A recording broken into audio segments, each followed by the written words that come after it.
என்கிட்ட ரொம்ப நாளாக கேட்டுட்டு இருந்த ரெசிபி வெஜிடேரியன் கிரேவி. ஸோ இன்றைக்கி பூனே ஸ்டைலில் நிறைய வெஜிடபிள்ஸ் போட்டு ஒரு டேஸ்ட்டான கிரேவி பார்க்கலாம்.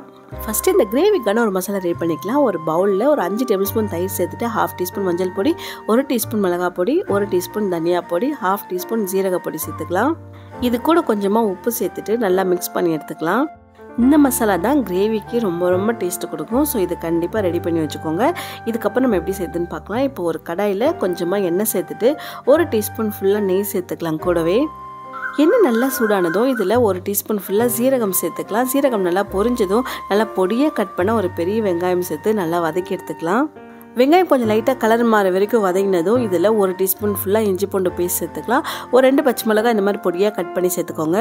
இப்போ இது எல்லாத்தையும் சேர்த்து நல்லா வதங்கினதும் நம்ம ஃபஸ்ட்டு தயிர் கூட மிக்ஸ் பண்ணி வச்சுருந்த மசாலாவை இதை கூட சேர்த்துட்டு நல்லா கலந்து விட்டுருங்க.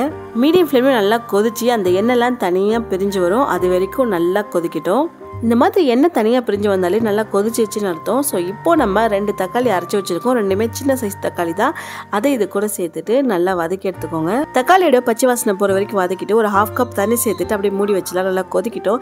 இது வந்துட்டு ஒரு பேசிக்கான கிரேவி. இதில் நம்ம நான்வெஜ்ஜும் போட்டு செஞ்சுக்கலாம். இந்த கிரேவி தோசை மேலே அப்ளை பண்ணிட்டு மசாலா தோசை மாதிரி கூட ரெடி பண்ணலாம். இப்போ ஒரு பேனில் கொஞ்சமாக நெய் சேர்த்துக்கலாம். ஒரு 1/2 டீஸ்பூன் ஜீரகம் சேர்த்து நல்லா பொரிஞ்சதும் இப்போ நம்ம கட் பண்ணி வச்சிருக்க வெஜிடபிள்ஸ் எல்லாமே சேர்த்துக்கலாம். பீன்ஸ் வந்து கொஞ்சம் பெருசாக கட் பண்ணிக்கலாம். அதே மாதிரி கேரட்டுமே கொஞ்சம் பெரிய சைஸில் கட் பண்ணி சேர்த்துக்கலாம். காலிஃப்ளவரும் இந்த மாதிரி பெருசாக கட் பண்ணி சேர்த்துக்கலாம்.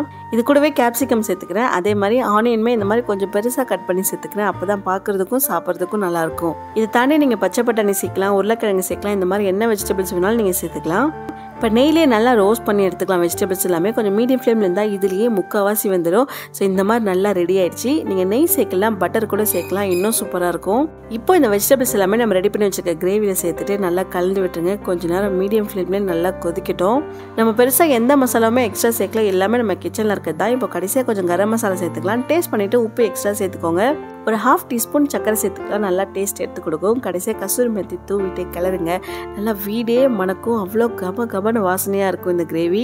இன்னமும் கொஞ்சம் கிரேவி எக்ஸ்ட்ரா வேணும்னா நீங்கள் நான் 1/2 கப் தண்ணி ஊற்றுனேன். நீங்கள் அதை 1 கப்பாக சேர்த்துட்டு கொஞ்சம் லைட்டாக கொதிச்சதுமே நீங்கள் வெஜிடபிள் சேர்த்துக்கலாம். அதில் பூனே ஸ்டைலில் ஒரு சூப்பரான வெஜிடபிள் கிரேவி ரெடி. கடைசியாக கொத்தமல்லி தூவி இறக்கி நல்லா சுட சுட சப்பாத்தி, பூரி, இட்லி, தோசைக்கு கூட நல்லாயிருக்கும். ட்ரை பண்ணி பாருங்கள்.